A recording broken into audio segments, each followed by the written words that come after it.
Ichabod Crane is sent to Sleepy Hollow to investigate the decapitations of 3 people. The culprit is legendary apparition, the Headless Horseman. If seeing Dumbledore, Mr. Dursley, Senator Palpatine, and Principal Rooney all losing their heads is your dream crossover event, well then congrats, because your cinematic bingo card is officially full. Grab your lanterns and get ready for a head-rolling time as we're about to dissect the 1999 film, Sleepy Hollow.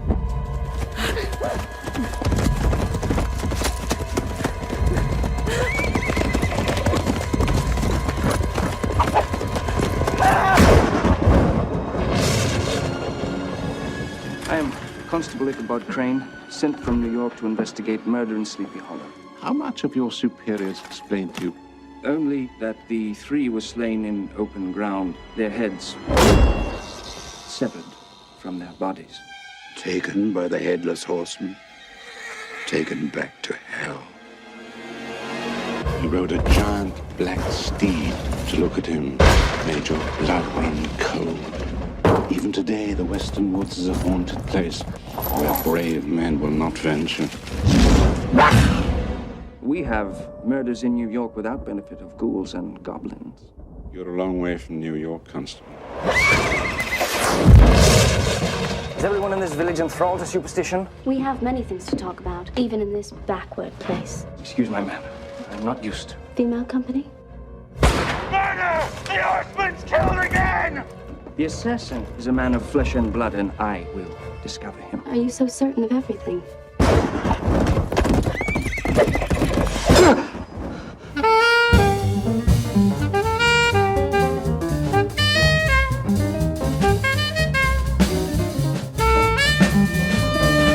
Welcome, friends, to our 30th episode. I'm Cameron. Wow, and I'm Adam. Yeah, pretty crazy. Today we are covering Sleepy Hollow. Yes. How do you feel today, Sir Adam? Oh, I'm excited. It's fall season. Yeah, it's officially fall season. Yes, in getting our a little books. colder out, which means it's not 100 degrees. Oh, thank goodness.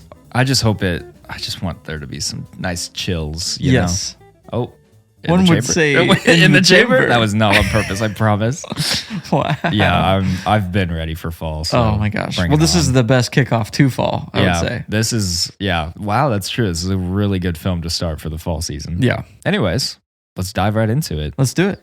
I got the film details this week, and this is coming in as our number 24th best horror film of all time. Ooh. For the 3rd time in a row, this is called Sleepy Hollow, in case you missed that. It came out in 1999. Wait, what was it called? Yeah, so sleepy. Oh. Like, synonymous with tired. Oh. Yeah. Genres, it's kind of fun, actually. I really love this. It's classified as a dark fantasy slasher horror. I want that. I know, that's kind of sick. New Instagram bio. I'll do it if you do it. Rated R, directed by the great Tim Burton. I don't know if you've heard of him, but Who is that? yeah, some of his other films include Edward Scissorhands, Beetlejuice, Batman, and of course, Frankenweenie. Gotta throw that one in there. Classic. I actually don't know if I've seen that one. I have not seen that one, so But I know people, there's like a select group of people who really love it. yeah, it's interesting. Writer, so it's based on the novel by Washington Irving, but the screenplay was written by Kevin Yeager and Andrew Kevin Walker. Star cast members, we have Johnny Depp as Ichabod Crane, Christina Ricci as Katrina Van Tassel, and then Christopher Walken as the Headless Horseman. As far as the Academy goes, man, was it you who told me, that I click? I just did it and I can hear it now. Hey, don't worry about it. Adam said after hours of editing our voices, he's picked up on all the little things we do, and I guess I'd make a lot of clicks. Dadgummit. It's fine. Yeah. So. Everyone listening is like cringing right now. Stop it. This film won the Oscar for Best Art Direction and was nominated for Best Cinematography and Best Costume Design. Crazy. I know. Ratings, we have 7.3 from IMDb, a 70% from Rotten Tomatoes, and a 3.5 from Letterboxd. All kind of around the same. Yeah, pretty much. Financials, about $100 million, which today equals about $188 million. And then at the global box office, it made $206 million, which today is about $388 million. Filming took about 4 months. The production began in October 1998 and wrapped up in February 1999. They started filming in October, and I love that even more. I know, that's amazing. So, it good would for kind of them. suck though. It's like February, and you're like, okay, Yeah, that's true. We're past still it. in October. we're past it. or just making your October last like 4 months. That's pretty great too, though. Yeah, it's either the best or worst thing ever. That's true. Oh yeah, you're filming during Christmas. Yeah, You don't get your Christmas, ladies and losing gents. heads at Christmas. Yeah, there you go. Well, that's all we got for the factoids. Thanks for Little those. tidbits. That was great. Oh, thank you. Shall I move into AL summarization? No, that's all right. We Yeah, can just never move mind. on. We can skip that. Hey, go for it. Take us away. Okay. Little spoiler alert, just to throw that in there. I'm going to say some things. If you haven't seen this, go watch it. Thank goodness for you. And on. And go. Directed by Tim Burton, Sleepy Hollow is a gothic horror film based loosely on Washington Irving's classic short story, The Legend of Sleepy Hollow. Set in 1799, the film follows Ichabod Crane, a forward-thinking and somewhat eccentric New York City police constable sent to the small, eerie town of Sleepy Hollow to investigate a series of mysterious decapitations. The local townsfolk believe the murders are the work of a vengeful Headless Horseman, an undead Hessian mercenary, Christopher Walken, who haunts the woods at night seeking his lost head. As Crane delves deeper into the investigation, he uncovers a web of secrets, deception, and dark supernatural forces at play. His scientific methods are challenged by the town's superstitions, but he soon realizes that there is indeed something otherworldly about the Headless Horseman. Crane's journey is not just a battle against an undead terror, but also a confrontation with his own haunting past. So that's pretty high level. Yeah. It doesn't really go into the weeds of what happens, but basically, Yeah. he finds out that there is a person in the town that has stolen the skull of the Headless Horseman, Yep. and she is able to use that skull to have the Headless Horseman kill other people. Yeah. So that's like the big mystery. That's It's like having a free hitman. You know? yeah, You pretty just much. It's great. Send them on anybody. A and you're free good to hitman go. that can't die. Yeah, that's So- really. It's really fun and very immersive. Yeah, definitely. So Well, thank you for that. hey, of course. Yeah, if you gave all the details, it would have been a much longer summary because there's so much Yeah. going on at certain points. I know. Anyways, shall we jump into the breakdown ballroom? I think it's time to break it down. All right, we're going to go through our guidelines for what classifies a good old horror film, starting Mhm. with our favorite scenes. Okay. I clicked again. I'm going to be hyper aware of that, like a freaking mouse over here. It's okay. My first one, I would say, is I title my scenes. I don't know if I just No, I do too. some of them I take from like if YouTube, you search up like scenes because I rewatch them. Anyways, whatever. Yeah. We don't need the exposition. The Devil's Fire. This is where, Ichabod, Johnny Depp, he's in the town and he's there to, investigate. I swear I just heard somebody speak on the other side of the door. That is so weird. For real? I'm losing my mind. just I heard a woman. oh gosh. I'm losing my mind. I didn't hear a woman. It's just my own head. There's a ghost in the house. He's here in the chamber, or she, Or she. Yeah, so there's a body, and essentially Ichabod is just like doing all the things that Johnny Depp would do in this kind of role. He's just so quirky, and I think his quirkiness and Tim Burton's quirkiness, they just mesh together in a really bizarre but like good time. Mhm. Really like the execution of the scene. I remember thinking like, man, Johnny Depp, despite his controversies as a person, Yeah. he's an icon, and he just does it like nobody else, and his quirks are kind of what fuel his charm. So it's just fun to see him be weird. Yeah, I totally agree. I actually did kind of put the intro just because I liked the opening sequence of like setting the scene for what, the Headless Horseman is doing. You have Oh, the and guy the riding in the carriage. carriage and I actually forgot about that. but I did like that. yeah, I thought it was fun. I do have a little bit of a change chamber on that scene specifically, really? but I enjoyed setting the stage. Yeah. And then it jumps to Johnny Depp's character. And that even going into the opening credits sequence as he travels to Sleepy Hollow Mm-hmm. and how the words Oh. were like reflecting on the water. The long or, intro was beautiful. And I read something about it, like it was like the opening credits were just super, super intentional with whatever the actual shot was. So Really? like the words reflecting on the water, or if it was in the woods, the words would like dissolve like leaves or something like that. Oh, dang. So I thought that that was is really cool. I like that a lot. So Yeah, I remember we watched it with our friends, Ben and Anson, and we were all just like, man, this intro is fantastic. it was like 2 minutes long. I know. But I loved it. It's great. My next one is Beheading the Magistrate, which is Mr. Dursley in another universe. Yes, but that was my could next one be too. my favorite scene of the film. I don't know. I just really like it because, you know, Ichabod and the magistrate are out in this open field. After some intense conversations, the horseman shows up in just the coolest way. You Yeah. have the sheep running away, lightning's beginning to strike. You see off in the woods, the fog is coming. Scarecrows are spinning. And then through, the clearing in the trees, he rides in and just chops the magistrate's head off. And he then turns around and punctures it like a piece of zucchini on a kebab. So it's just I think the setting is just so great. And here Ichabod was like, there's no such thing as a headless horseman. Like, I'm tired of you guys talking about it. And then he just shows up and it's great. Yeah. I think that scene, to what you're saying, it like checks all the boxes of like a perfect spooky scene. Yeah, it has all the things. Like the legendary Headless Horseman. Yeah. Just it's so great. Yeah. That was my next one too. I just love that that's the first time he sees the horseman and his reaction, and just the practical effects of the decapitations are honestly pretty insane. And the makeup department just went off. Yeah, they really did. Like even the prosthetic heads that were severed, like they so look fun. good. They look really, which I mean, Tim Burton, we all know he's going to do what he can to make it look good. Oh, I know. Definitely shows here. Yeah. My next one was The Dead Tree. Me too. Let's go.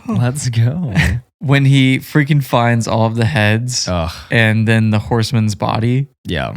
Yeah. It's just all around a good scene. Yeah. And the way the tree, like when he's hacking away at it, it like bleeds profusely. Like I thought that was really cool. Yeah. And even the way like the tree's designed, it like kind of contorts and like, you know, twists up towards the sky. Like it's just really cool. No, it's awesome. And I mean, I just loved the makeup and the set design, the practical effects. Yeah. They earned their Oscar on this one. Yeah. I will say. Yeah. My next one is the scene with the Killians, the family of 3, because it traumatized me as a kid, where the Headless Horseman barges in. There's just like a little boy and his parents. Mm-hmm. And the horseman goes in, decapitates the dad pretty quickly. The mom like hides her son under it's like under the floorboards. And we then see her head get cut off though from the boy's perspective, who's now under the floorboards, and her head like rolls across the floor, and the shadows like through the cracks are just so cool. And then maybe the most haunting shot of the film, you see her eyes after the head stops rolling, like looking through the cracks. Yeah. And the little boy looks up at it, and I remember as a little kid that like freaked me out. Yeah. But then of course the little lad gets yanked up and he also dies, but we don't see it. So which is crazy. Crazy scene though. Yes. He like pulls him up from the floorboards, and then the next time we see the horseman, he's putting like 3 heads in a bag or something. Yeah. And I was like, oh. And you're like, oh my gosh, I was not expecting that. Yeah, just did that. So yeah, which is interesting, and I do have a question about that. But I love that scene too. Yep. Honestly, I forgot about that. I didn't even put that in my It's a wild one. But I love the head rolling and the eye stopping right over the. Yeah, I was traumatized. So the fight. My next one was the fighting scene where Ichabod and what's his face? I forgot his name. That guy. They team up on the horseman. And not necessarily that like whole scene, but like just the end of it, he just like cuts the dude in half with axes. That and you're one like, moment, oh my gosh, is great. And he kills him because you find out later, like the horseman, you know, he's being sent essentially on a mission to kill one person at a time. So this guy, like, he's not trying to kill these, you know, Ichabod or this other random guy. We don't know his name. Yeah, but they're like fighting him, and then he ends up like feeling, I guess, forced to just cut him in half. So that's why he doesn't cut his head off. He's just like, all right, get this guy out of here. Yeah. But yeah, it's a brutal scene. Is that the only time he kills somebody without cutting their head off? I think so. Yeah. Yeah. Interesting. My next one is the church. Towards the end, the horseman arrives in town and the people flee, take refuge in the church, and the horseman is not able to enter there. Yeah. And I just love the chaos and then the eventual creative death of Baltus Van Tassel. Dude, yes, the death was crazy. Literally like breaks off a piece of the fence and ties this like rope around it and just like harpoons him and yanks him through the window. It's so crazy. Yes. And then I also really enjoyed the betrayal at play here because like members of the town's council just begin offing each other. And I kind of love the chaos there. It's just chaotic because there's like struggle within struggle. You know, it's like this power dynamic between the leaders in the church and then the freaking horsemen's outside trying to kill Baltus, and it's just all piling up. And then it just all goes. It's wild. Yeah. No, his death was crazy and awesome. I actually made a note because I kind of enjoyed Ichabod's dreams, like the dream sequence, and I was like, okay, they're really pretty. We haven't had like a dream sequence in a while. It just kind of gave me flashbacks to like American Werewolf, where we had all those dream sequences. Those were top tier. But I just liked how artsy they were, very bloody, but just cool to provide some backstory to him and like his upbringing and why he has the scars on his hands and, you know, stuff like that. So yeah, I really like that too. Actually, the church one was my last one, and I will talk more on that later. Yeah.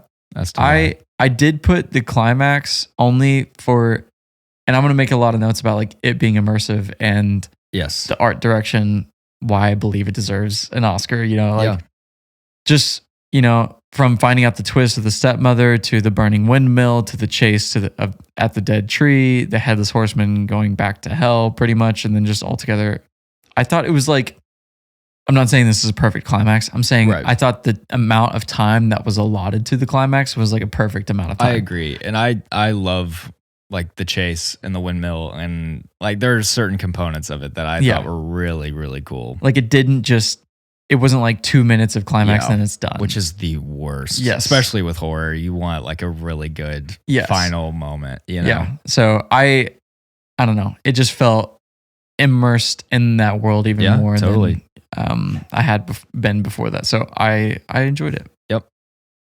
That was my last one. All right. Conceptual uniqueness. Man, I think Tim Burton taking on this legendary storyline was like just so much fun. Yeah. Like I really am so glad that he took this and ran with it. I think the art direction alone sets the stage so well for it becoming a classic horror Halloween movie. Yeah. And adding in the twist of someone using the skull to kill others was like really fun. Yeah, I agree. But I don't know much about the book. Yeah, I know there are like a few differences, but I was going to say it's kind of like, you know, we've said this with Dr. Sleep or Nosferatu or Carrie, like films that are, you know, based on a book.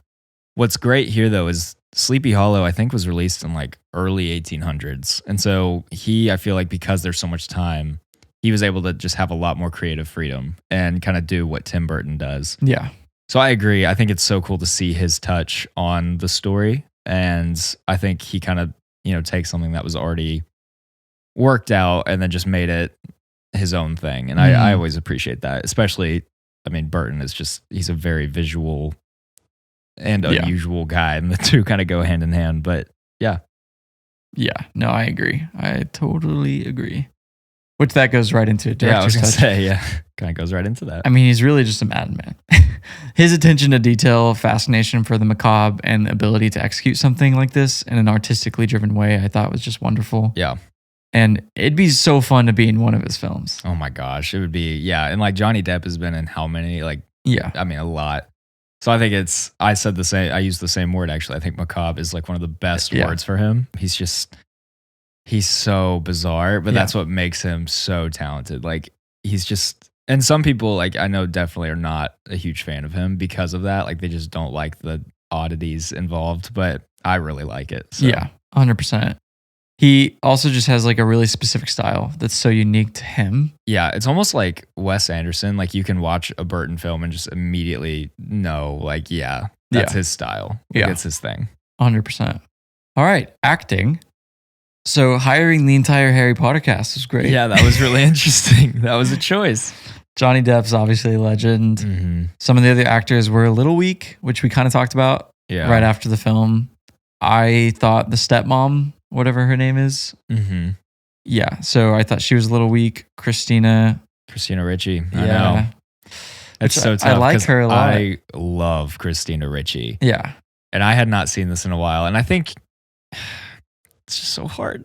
I just can't say it out loud because I love her so much. And I think Anson brought it up. Who knows it's so hard to just like decide if it's writing or acting. We've said that a million times. Yeah. But yeah, she was one of the rockier performances, I think, which sucks. Yeah. But- Yeah, I know.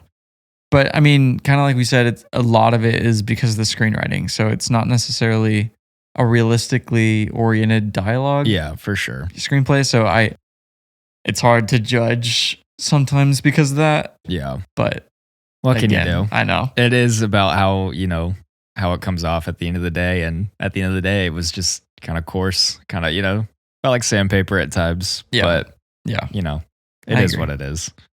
But moving into screenplay, Yeah.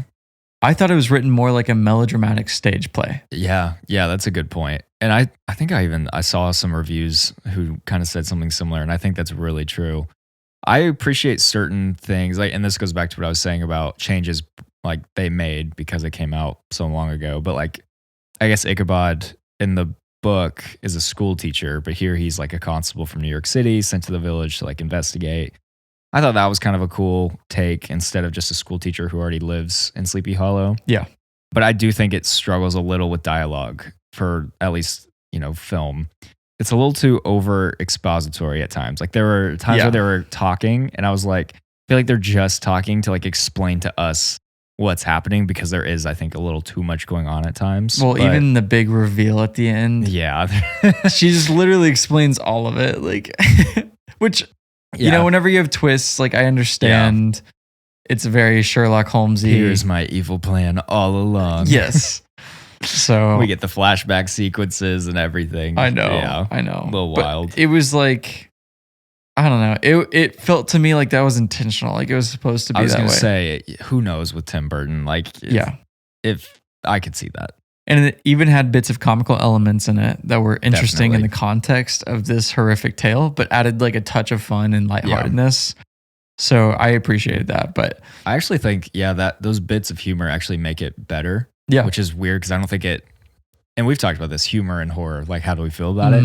I think this, though, it makes it more watchable as a film. Like, if it wasn't, I feel like it'd be more bland and feel just kind of like, okay. Like, the vibes are there, but like, it's just not. like a Yeah, it's not surface as- level kind of. not as interesting. Yeah. And I think that the humor shows that he is being intentional about it being Yeah. melodramatic as opposed to being like a one note Mm-hmm. play.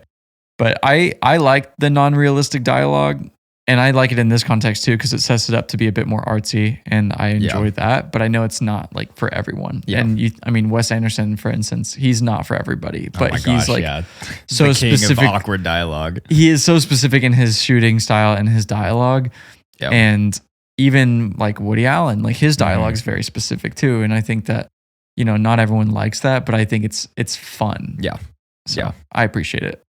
Going into the music, what'd you think? Danny Elfman. Oh my baby. gosh, I love Danny Elfman. He knows how to set an aesthetic, I know, like a and sonic He's- aesthetic. He's worked with Tim Burton so many times, and I think the two of them together, it's just like a match made in heaven. I love when a director selects a Yeah. composer, and I thought in this film it's just so fun. It's so dramatic. It's so So out there. dramatic. Yeah, it's fantastic. He might be the king of like classic horror composition, Mhm. Yeah, yeah. But I just loved the eerie orchestra. It was like a blend of like nostalgia and Mhm. like drama and like creepy. yeah. Yeah. I just thought about what's so weird about some of these, and I know this is going to be different for you because you're more well-versed in this category, but like, I'm thinking about, like, what do I picture in my mind for them to like look like? Like, I couldn't tell you what Hans Zimmer, John Williams, Danny Elfman, like, I don't know what these guys look Really? like. Yeah. So it's interesting. I need to like Google one day and see if it matches what I have in my head. Well, I've actually seen a documentary about composers With with my mom. So you probably It's called know Score. all of them. It's really, really good. Actually, I think you would like it. We may have talked about this at some point in the podcast. We probably did. Maybe we did. Yeah, but it's called Score. You should go watch it. And Yeah. it shows all of their faces. So you're like, okay, well, now I know what they all look like. Interesting. But Yeah, I gotta catch that. moving on to cinematography. Golly. Holy cannoli. Just unreal. It's beautiful. Like yeah. the artistic but intentional shots totally elevated the film. Yeah. Yeah. It's, I mean, truly a gorgeous film, especially for like, we were talking about how great of a fall movie it is. And that's just it looks like a fall. Like I see like videos now where it's like, you know, Halloween made by AI and it like shows you what Halloween's supposed to look like, and that's kind of this film just, you know, over 20 years ago, and it's like just so pretty that even like the color palette being so desaturated, like it just all works together. And I think Ben pointed out there's only like a handful of pops of color, and it does not happen often. Yeah, it's really interesting. It's so stylized and it's so cool to see. I totally agree. Okay, so we don't normally talk about production design, but I went ahead and added it. And hey, go for it. Because how could you not? That and the art direction alone, I mean, it was just like, it looked like the 1700s. Was it you who asked like how much did they spend on fog? Because fog everywhere. I know. It was honestly crazy. But I mean, because I know exactly what the 1700s looked like, having grown up there myself, I figured, you know. You go way back. Yeah, I go really far back. But seriously, like I was honestly blown away. Even things like the windmill, the dead tree, the courtroom. Like I was like, they have so many different locations. They spent and like a lot. Yes. It was all so detailed and just wonderfully immersive. Well, which $100 really million in 1999. That's like a pretty big budget. So I know. I mean, and it shows. It's like, well, I think the cast, obviously, that's a large chunk, and then just the way it looks, it's insane. Yeah, I agree. Overall impact. I think it's a popular fall film. I may live in an echo chamber because I just love it, and my mom and I watched it all the time when I was little. But I think that's purely because of Burton's direction, the 90s flair, the atmospheric tone. It's not a record breaker. Not everybody's seen it. But I do think it's always going to make some kind of list for, you know, top fall movies to watch in, you know, spooky season. And I actually Googled it, and BuzzFeed had a best films to watch, and it was like top 15, so I'll take it. Okay. Hey, that's not too bad. I just think it's got the great fall vibes. Yeah. No, I agree. I literally put the same thing. I said it's a top tier fall movie. So it's not necessarily scary. And I did say this while we were watching it. Like, it definitely would have been scary to me if I was like 10 years old. Yeah. But it's still a really good time and one of Tim Burton's staples. So. Yeah. Agreed. I'm smelling some facts coming from a forest. I'm smelling some straight facts. Straight facts. Okay. I'll jump in. Let's do it. So we're going to dive in Fact Forest, any random fun facts about the film or the making of the film. First, Johnny Depp adopted Goldeneye, the horse that played Gunpowder, Ichabod Crane's horse in this film, when he heard it was going to be put down. Why were they going to put it down? I don't know. Wow, freaking losers. That wasn't in the BTS. But That's him great. adopting it was, so. All right. Love that. Johnny Depp did all... Johnny Depp. Johnny Depp. Johnny Depp did all of his own stunts for the final scene where he is dragged by the horse. He had bulletproof clothing underneath his wardrobe. Oh my gosh. That's actually kind of crazy. I know. I remember thinking, man, that stunt double went through it. Because he's getting yanked around. I know. He did it Good himself. for him. Johnny Depp initially found the idea of Christina Ricci being his love interest in this film to be rather odd, seeing as he's known her since she was 9 years old.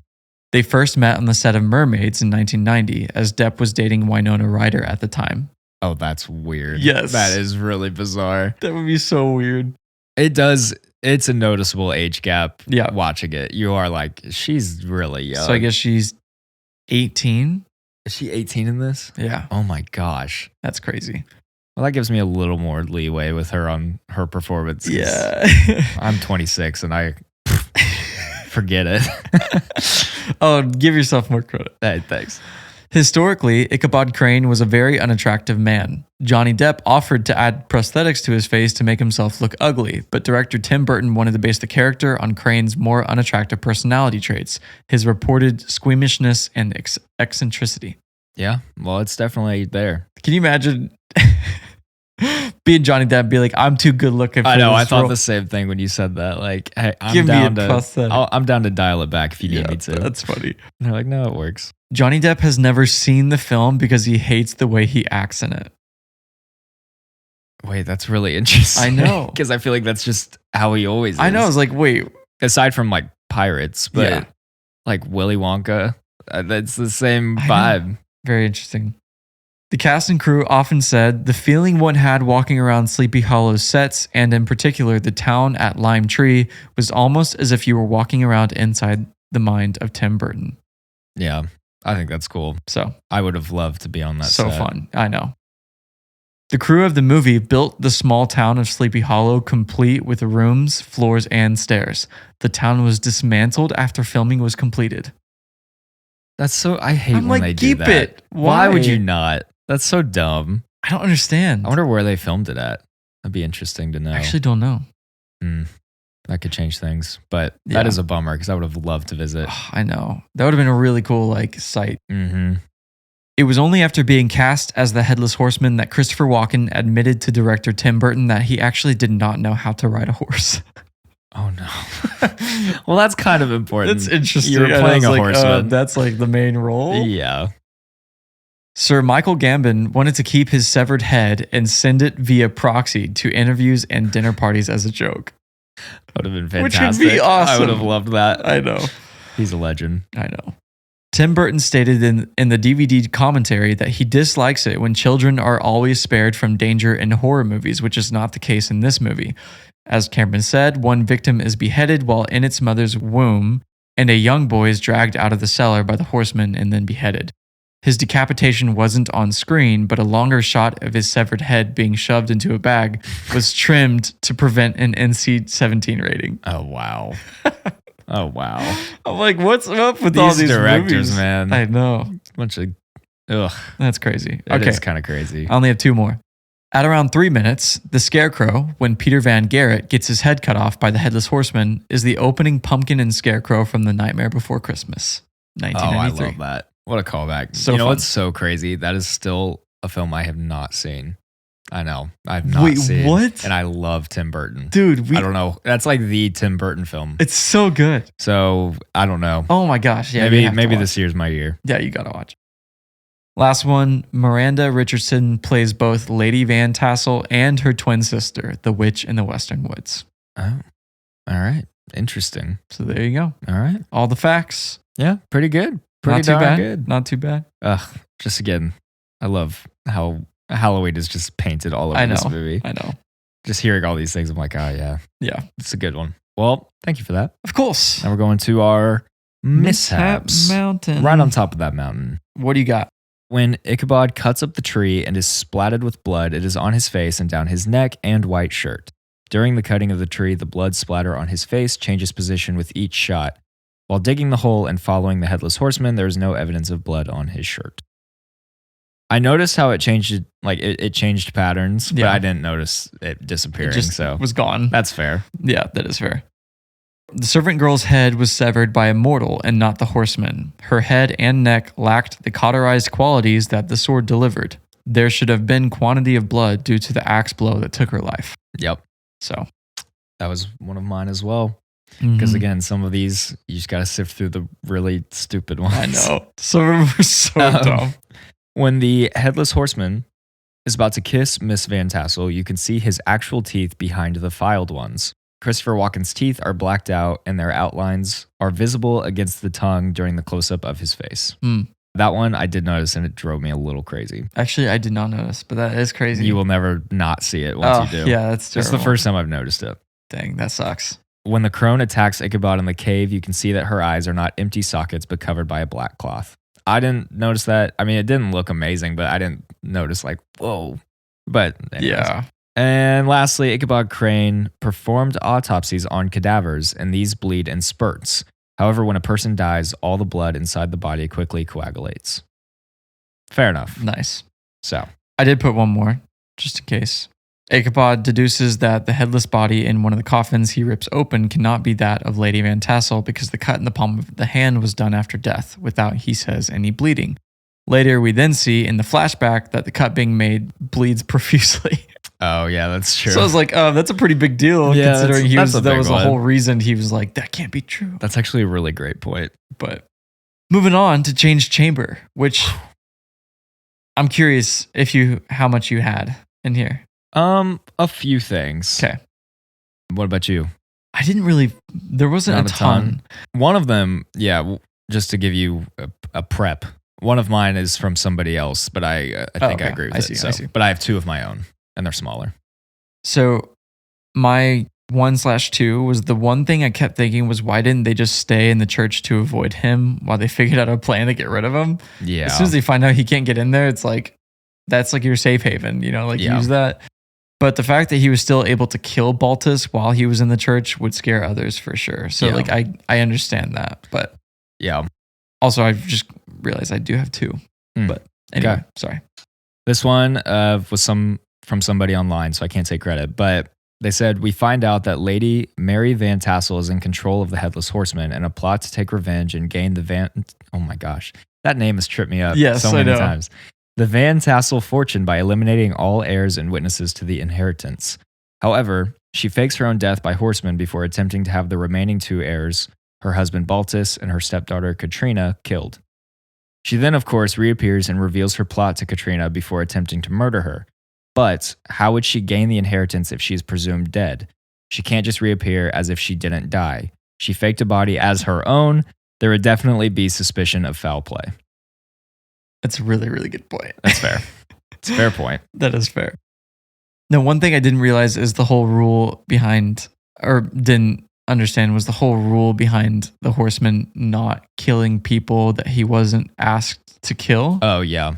So I guess he would have had to kill the child then. Did he have to? Oh, maybe for inheritance purposes? I guess so. Yeah, actually, that's a good point. Because at first I was confused. Now I think I just answered that. Yeah. I was like, it was weird that he killed the child, but then he didn't kill Ichabod. And then I was like, okay, well, obviously the child would have to be in the inheritance. Which we can talk about more. But I feel like the whole inheritance thing was just like kind of thrown in. So like I'm not really like sure how all of it worked. It kind of just gets dumped on you and you're like, wait. It does. It's kind of, at the end. But like, this is all for an inheritance. So you have 2 more? That's it. That was it? Yeah. Okay. I thought it was dumb that she revealed her entire plan at the end of the film. Yeah. She would have been much more successful in just killing them if she stayed hidden and used the skull of the horseman to make him do all the dirty work like she had done for the rest of the film. Mm-hmm. Of course, which this is fine. It's, again, I think adding to that dramatic, portrayal of the story. So I'm not going to die on this hill. But like, of course, when he's right in front of Katrina, he's like, the horseman has been so swift all like the entire runtime. Yeah. And that's kind of something I like about him. Like, it's just, he's there on a mission. He's going to do it in 5 seconds and then leave. But Katrina's there and he like holds his sword up and it like pauses for like 5 seconds. Yeah.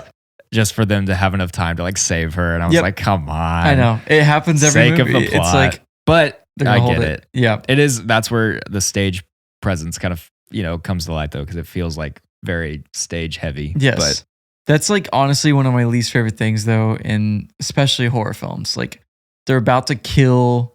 It's always the blade up in the air. Yes. The close-up shot. And it's the longest they've ever waited to kill them. And it's like, wait. It's like, no, just kill them. I know. Like it's kind of ridiculous. I know, How crazy would it have been if he cut her head off right there? Oh my God. That would have been very different. Very different ending. That was my last one. Okay. Is there anything we would change about the film other than that? I actually had a few. I had a couple. You start us off. I think I would allude more to the heads being cut off at first. Instead of showing it right off the bat. Yeah. Not necessarily to remove the gore aspect, but to build anticipation for what it looks like whenever the Headless Horseman kills his victims. Yeah. Because it's like, I liked how in the first scene you don't see the Headless Horseman. Mm-hmm. But it was weird to me that you still saw the person getting decapitated. So I guess they were trying to build anticipation to him. Yeah. But then that you see him like the next scene. Yeah, he's just there. So it's like you get to, again, going back to the revealing the monster so much that you kind of like, you're not scared of him anymore. Yeah. I think if it had just been a little bit more mysterious for a longer amount of time, it would have helped. They show him a lot, and I think it does make him less scary as it goes on. Yeah. But yeah, I think that's fair. Yeah. And this was borderline hot take, but I put it in here. But I would have changed the portrayal of the horseman, which is kind of in a similar note. But he's intimidating and intriguing as a headless figure. But for me, Christopher Walken with the wild hair and the pointed teeth and the manic eyes, it just felt really cartoonish, more than like terrifying or interesting. Yeah. I think a more traditional oh my goodness, dude. A more traditional I did it again, twice in a row. Oh my God. Dude, someone take me in the backyard and put me down. A more traditional, battle-worn appearance. Yes. Scarred, cold, grounded in the horrors of war. Just would have made him a more chilling and realistic antagonist. And I think that would enhance the film's eerie atmosphere rather than detract from it. Because when they show him in the flashback, I'm like, it just looks silly to me. I just don't like it. It does. I put mine in hot takes, but I completely agree. I put the exact same thing. The mystery of who he is. Yeah. Somebody left this negative review, and I completely agree with it. They said, the mystery of who is the Headless Horseman would suffice. There's no need for the myth about a German mercenary. Yeah. And then they said, seeing the horseman's head makes him seem far friendlier than a decapitated, inhuman 9-foot-tall spirit, as in the original legend. That's a great point. So they were saying just to leave out showing his head at all. Take Walken's version out and just... Yep. I think that would have been better. I agree. Again, it goes into like showing too much. Yep. And And I agree. It's just like, it is like kind of cartoonish. And it's also tough because it's like, it's Christopher Walken. It's Christopher Walken and it's Tim Burton at the helm. So like, how are you going to critique something that looks cartoonish? But like, I think if we're just talking what would make the film work better as a horror film, I think that is one thing that would have made it a little better. Yep. I agree. What's your next one? I would take out the kiss at the end when the Headless Horseman kisses Lady Van Tassel with his sharp teeth and she just like starts bleeding. Like, ah! I was just like thinking that it was just a bit unnecessary. Yeah, it's over the top. It was over the top. Her bleeding, and I'm like, is he kissing her or eating her mouth? What is happening? Yeah, you can't really tell. I was like, this is weird. Very quirky. My next one's kind of hand in hand. Again, borderline hot take because I'm kind of ripping into the weeds a little bit. But I think I just don't love the reveal of Lady Van Tassel as like the true villain. I feel like it kind of just distracted from the plot. Instead, I would have just kept the focus on the horseman. And maybe I said like with the townspeople's secrets and sins kind of slowly unraveling as the cause of like his wrath. I think that would have been really interesting. Yeah. But having, like this other antagonist and it's just, I just didn't love it. It kind of takes me out, but that's the only reason I can't say the ending because I just have never loved her being like, it was I. Yes. The stepmother. I completely agree. I do not like how it panned out. Yeah. I don't like the twist. Yeah. Yeah. It's not my favorite twist. Is that all you got? I have small ones. Okay. I just said I would have used the supporting cast way more. I feel like they're really underutilized. Yes. Like and it's such a stacked supporting cast. Heavy hitters, and they're just barely making a dent in the film. I would have changed the blood because the makeup department was so good, but the blood was so bad to me. It sounds really weird, but like it's, and I said this that night, but this is like the best word. It just looks like creamy, like really thick.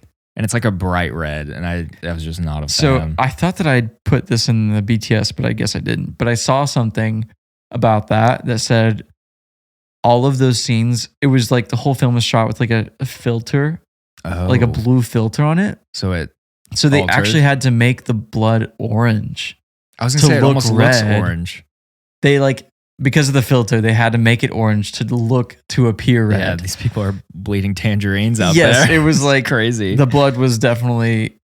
I was like, this is not this is artistic blood, not creamy tangerines blood. Right there. Creamy. What's so funny? So Cooper, we talked about in the last episode, but he has a list in his notes of band names. Yeah, so does Lainey. We're gonna send these to Cooper and Lainey. Yes. Creamy tangerine. Creamy tangerines. Write that down. My last one, I said I would have taken out the fainting moments. Like I think it's good to have a couple times, but I think characters faint 4 or 5 times from being like shocked or scared. And I get like, especially Ichabod is supposed to be kind of squeamish and but it happened one too many times for me. So I would have changed that. Honestly, I think just once would have sufficed. We would have gotten the message. Yes, I agree. But moving on to casting. This goes hand in hand with what we were just talking about. This might be a hot take, but I think it was hard to take Christopher Walken seriously in that role. And he's obviously an insanely talented actor, but knowing the other films I've seen him in, it's just hard for me to find him creepy. I said the exact same thing. Like I literally said, I think he's a very talented actor. I just don't like him as like a horror villain because I think of him in all these other films and he's just not that guy. He's not a scary person. Well, think of like The Lost Boys, like some like those guys were creepier than this. You know I would say what I mean? so, Like for sure. But the cast is one of the strongest like pillars of the film, I think, because they have so many great people. It's I think they're underutilized. But like Johnny Depp, you know, being the lead man, I think is really great. Yeah. But I thought if it were made today, it'd be fun to see Timothée Chalamet as Ichabod and Jenna Ortega as Katrina. Oh man, that would be really good. Oh, that's like, dang it! Why'd you put that in my head? I'm not gonna stop thinking about that. That'd be so like perfect. I'm really interested to see her in Beetlejuice. Yes, me too. I'd love her. Did you see what Winona Ryder said about her? Like why they haven't made the second one until now, and they just said we waited for Jenna to be born. I was like, what a compliment! Oh my gosh, insane. Well, and Marin made this comment like Tim Burton finds actors or actresses that he like likes, and then he kind of like uses sticks them. To them, Sticks to them. Like it was, you know, Johnny Depp, and then it was Helena. What's her name? She plays not Dolores. My goodness, Bellatrix in Harry Potter. Yeah. He uses her a lot. Michael Keaton. Yeah. Winona Ryder, obviously, and now Jenna Ortega. So super fun. Yeah, and again, these stylistic directors like Wes Anderson, he does the same thing. So it's very interesting. Yeah. Least favorite part of the film? I would just say that I think over explanation. I might go the twist. I just really don't like the twist. Yeah, it takes me out. But I'm gonna kind of merge the two. The twist adding on to the over explanation of the twist. Yeah. So I just wish that there was a better incentive for or better reason that all of it was happening. I agree. And then my second was the bloody kiss. Yeah. Which is so funny that grossed me out, and there's literally a tree full of heads that didn't gross me out. So I'm like, maybe I'm the problem. Hey, it's just because of your childhood. We understand. I'm the problem. It's me. It's because of my childhood. Yeah. Taylor shout out from Adam. Hey, T Swift, that's for you, Charlie. Sponsor us. Sponsor us. This film brought to you by the Eras Tour. That's great. Okay, title of the film and movie poster. The title's a classic. You really couldn't have used anything else going off the story, but I also really like the title because it feels timeless. Yeah, I love both. Like, I think it. You're right. It just feels timeless, and then the movie poster, it just feels. The poster. I like the poster more than I think I like the title. The poster's so incredible. Good. Like I was thinking, if I ever get like a room dedicated to film in my multi-million-dollar mansion someday, I'm hanging that poster up. Yes, because it's so fun, no, especially during the fall. Yeah, it's a great poster. Yeah, I love it. It feels gothic, nostalgic, and fun. Yeah. So, but what would be a worse name for the film title? I got 3. I got 3 too. Oh, let's go. You start. Okay. First one, Harry Potter: The Origin of Nearly Headless Nick. Wow. That's okay. I'm not topping that one. Dadgummit. That's actually really good. You're welcome. This is just a callback to my critique on people passing out. I said we're asleep in Hollow, which is really dumb. Because I know the town's called Sleepy Hollow, but just go with it, you know? Hey, that'd be a great name for like an inn. Sleep in Hollow. Oh, there you go. Or bed and breakfast. There you go. Are we about to open this? Are we about to open a Sleep in Hollow bed and breakfast? Let's start another endeavor. We don't have enough. Yeah, we're free. My second one, Chopped the movie. That's great. That's so dumb. Really? Well, they're always dumb. No head, no problem. Which hey, love that song by Rihanna. Because now I think about it, it could be taken the wrong way. But oh my gosh, you know, I didn't even think about it. I didn't think about it either until I said it out loud. So hey, you know. And then I got one more. Okay, I got one more. My last one, Tim Squirtin' Blood. Squirt in any context just ruins everything. Tim Squirtin'. I wrote this when I was kind of delirious because now I'm not really getting what I was going for, but I'm going to say it anyways. I wrote Fast and Furious horsing around, but there's literally no tie to Fast and Furious. I don't know what I was thinking there. No, the horse is really fast. My own worst enemy. Yeah, no, it makes sense if you really think about it. No, and then when Vin Diesel's in the one shot, that makes total sense. If one actor could throw off this entire film, it would be Vin Diesel. His bald head rolling around. It's like in the tree. He's already been dead. Yeah, that's the big reveal when he slices the tree open. Oh my gosh. Yeah, give us a cut of the film. Yes, we'll help. our amazing That's so ideas. great. Okay, hot takes hallway, baby. Oof. Starting with our 10-star reviews. Oh boy. I got 2 again. I got 3. One from Letterboxd, one from IMDb. Yeah. Okay. You go for it. Just locked eyes. From Molly on Letterboxd. Who would I be if I didn't rewatch this gem at least once a year? Between my costume shopping on Friday, this movie, and the orange and purple string lights in my room, it's practically Halloween already. Yep. Again, it's a vibe. Yeah. Yep. There you go. She gets it. It's a Halloween experience. My first one comes from Lucy, who says, one of the absolute staples of spooky season for me. Gushing with some of the most fabulous, immersive autumn atmosphere in all of cinema history, as far as I'm concerned, so boldly defiant of its original material and imbued with nothing but camp and reverence for genre storytelling. Top tier Burton. Love it. Love it. That's good. My next one from Unholy Agony. Gothic, dreary, campy, comical, and brutal slasher from the brilliant Tim Burton. So many decapitations and blood. Excellent precursor for what was to come in Burton's Sweeney Todd, the demon barber of Fleet Street. The Headless Horseman is so cool. Danny Elfman's score rips. Need to throw this in regular rotation. Can't believe I waited so long to watch this. Wow.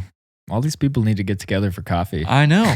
Sounds like it's just a bunch of Halloween lovers. I know. That's great. These are my people. I know. I do need to watch Sweeney Todd. I don't know anything about it. I haven't seen it either. But now that I've seen this, I'd be interested. Same. But my next one comes from Rectangular Businessman, who says, while I do enjoy most of Tim Burton movies, I have to admit that there were many occasions where this director gives more importance to the visual aspect from his films rather than the plot, resulting in works which are pretty to look at but end up being forgettable. Fortunately, in this magnificent version of The Tale written by Washington Irving, the plot is just as impressive and entertaining as the incredible imagery displayed by this film. Sleepy Hollow not only has a stunning art direction with many memorable and beautifully made scenes, but also has a very captivating story as well, which reunites the best elements and themes from the Tim Burton style. This film is one of the greatest horror films that I've seen in my life, and it is, in my opinion, the best Tim Burton movie. A must-see, especially in Halloween. Some really strong opinions there. That's a very strong opinion, yeah. My last one from Jez L. Superb. A wonderfully dark and funny film, which again allows Johnny Depp to show his versatility. Don't analyze this film, just watch it, submerge yourself in it, and enjoy. I actually kind of agree. Like, don't overanalyze, which that's exactly what we're doing. But, if you just sit down for, I think it works. But we put it on our list because we just love the aesthetic and Halloween aspect. I think it really is like the aesthetic and the production design that got it on the list. Yeah. Because it's just so fun. Yeah, agreed. All right, 1 star. Which, okay, I made a comment. There were only 14 1-star reviews on IMDb, with one being an accidental 1 star. I think they meant to give it 10 stars. So there's 13 1-stars. That's like really impressive. That's the most impressive I've ever seen for any of the films that we've done. Usually there's like hundreds. Yeah. 13. Sometimes more than I know. Good for Tim. I know. Good for old Timmy. Old Timmy boy. Old Tim Squirtin. How many of these do you have? I have 2. I have a couple, but they're all kind of small. Okay. I'll go. Yeah, you got it. From Connor Leschner. They broke the one freaking rule. The horseman is not allowed to cross a covered bridge. He can't just walk on the top of the bridge. Tim Burton, you freaking hack. Wow. Yeah, you idiot. How could you not think stupid about dummy. Oh, man. Yeah. My first one comes from Rachel, who says, now, why did my film professor make me watch this? I'm sorry, but this was just awful. The coloration was terrible. The acting was terrible. The dialogue was terrible. The random subplot with his mom was terrible.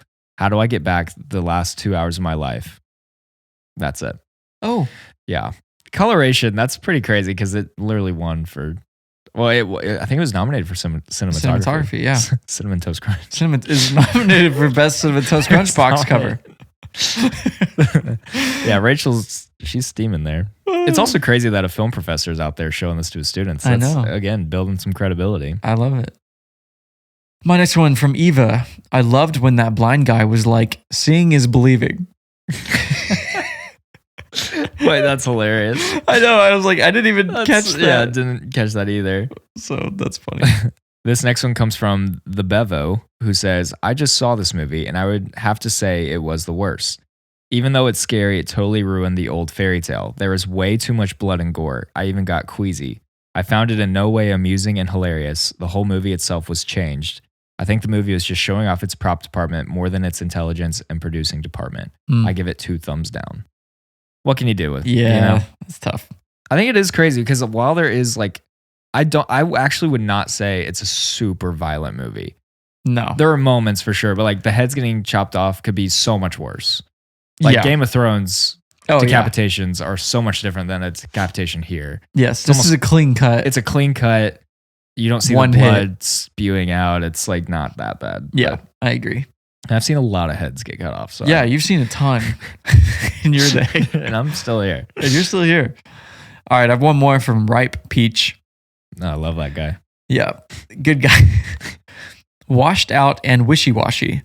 By now, Tim Burton has a whole genre all to himself, and this is just yet another tired and tiresome entry. There's nothing here we haven't seen and heard before, time and time again. Pros, corsets and cleavages. Cons, Oh my gosh. just about everything else. I was like, oh my gosh, who is this guy? Who is this man? Get him out of here. He goes on to say, sorry fans, it's just a big old predictable yawn from start to finish. The narrative meanders, the dialogue is tedious and forced, and the whole construction is based around a series of mood shots rather than an actual plot. It's uninvolving, it's formulaic, it's overly smug, and it's just plain dull.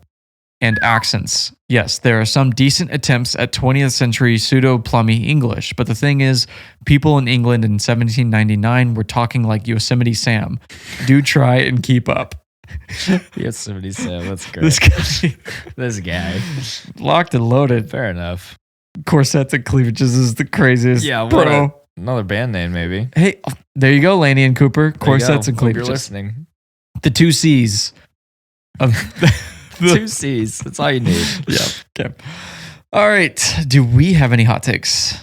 Not really.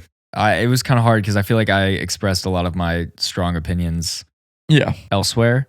So I just said, I think the ending is bad. And I think Walken as the Horseman is more comical than scary. Those are very mild. The only reason I felt okay putting him in hot takes is because I saw people praising Walken as the Horseman, and I just Yeah. Sorry. I agree. I put a few, but again, yeah, not anything crazy. Did say if I knew and loved the original storyline of the Headless Horseman as much as some of the negative reviews, I probably would also be irritated. Yeah. I just don't know much about it. Yeah. I will say the intention of the excessive gore, I think, is missed from negative reviewers. Yeah. I was trying to decide if I thought the gore made the film better, and I actually think it was primarily used as a comical element to enhance the melodrama. Yeah, I think so too. Well, the magistrate, when he's decapitated, his head like spins like a cartoon and then falls on the hill. And Yeah. like, that's just it's not gruesome at all. No. So I agree. I'm ashamed to admit I still haven't seen Edward Scissorhands yet. You haven't? I know. I thought you were like reading somebody else's thoughts. Dude, talk about Danny Elfman popping off. You would love Edward Scissorhands. I think this is my favorite Tim Burton film. Sleepy Hollow? Yeah. Yeah. I mean, I love Nightmare Before Christmas. I don't think that's a hot take at all. But I really like Sleepy Hollow. Well, it could be a hot take for people who like, because there are some diehard like fans for some of the other, like Beetlejuice. I know some friends who love Beetlejuice. Yes. Or Nightmare Before Christmas. But yeah, Beetlejuice is fun. I just saw it for the first time last week, which is crazy. That was your first time? Yeah, I didn't tell you that. Oh my gosh. I had never seen it before. I have so many more questions then. I know. That's crazy. Yeah. Yeah, it's a great film. But Sleepy Hollow just has that aesthetic that we both love. So. Yes, it's the aesthetic.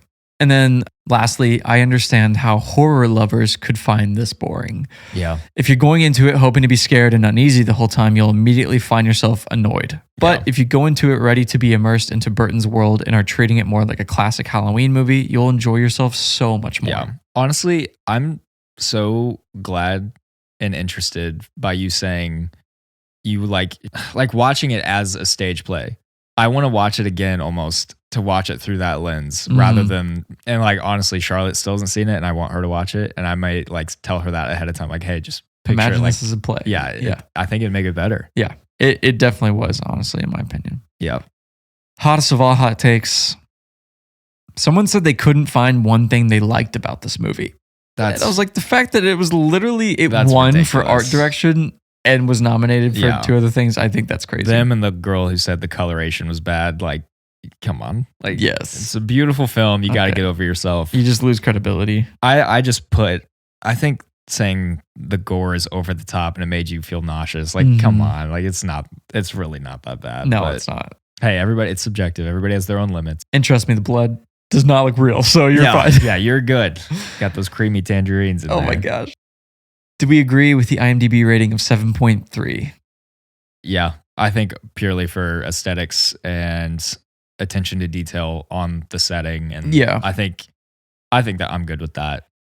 And for my favorite season of the year, like it's know. a staple. So I'm like, of course, gonna be like, yeah, It's like, it's tough because on the negative side of things, to your point, like I would want to drop to like a 7 or 7.1 for like how I don't love the twists and some of the acting even. Yeah. But the freaking art design and the music and the aesthetic, again, it's all about like how you view the film. If you're viewing it from a plot perspective, you're going to drop it. If you're viewing it from like a experience perspective, you're going to like bring it up to like a 7.5. So I think 7.3 is good. Yeah. I'm trying to think what number. Well, I think 7.3. Yeah. I'll give it to him. I agree. Chill factor. What do we like most? I think you guys are gonna be shocked by this. I think it's the look of the film, for sure. Yeah, for me, I like think the look is in like the color grade, like or the aesthetic. Like I think the set designers and Yes. like it all just works together so well. It's so fun. Yeah. And again, Halloween lover. I just it's the best. I put the art direction. Yeah, Yeah. So well, I agree. When I came over, Adam had set all their Halloween decorations out. Marin And wanted to kill me. I loved it, and it was just such a great vibe. We had the candles going, and it's just so it like hard launched me into the fall season. It's an So, experience. Yeah, it's a good it experience. really is. Do we recommend this film Oh, right. I was like, wait, I'm lost. to everyone or only a select audience? I'd say so.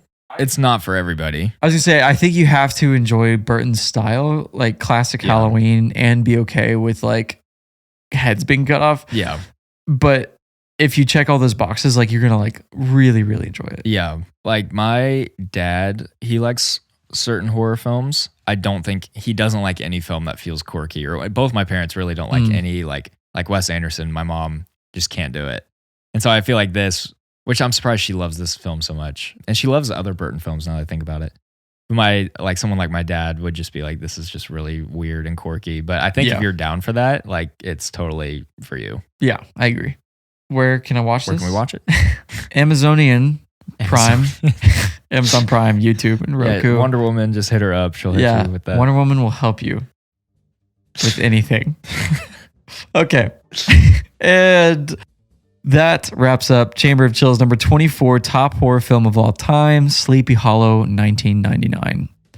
Thank you guys for listening to our 30th episode. God, it's so crazy. I know.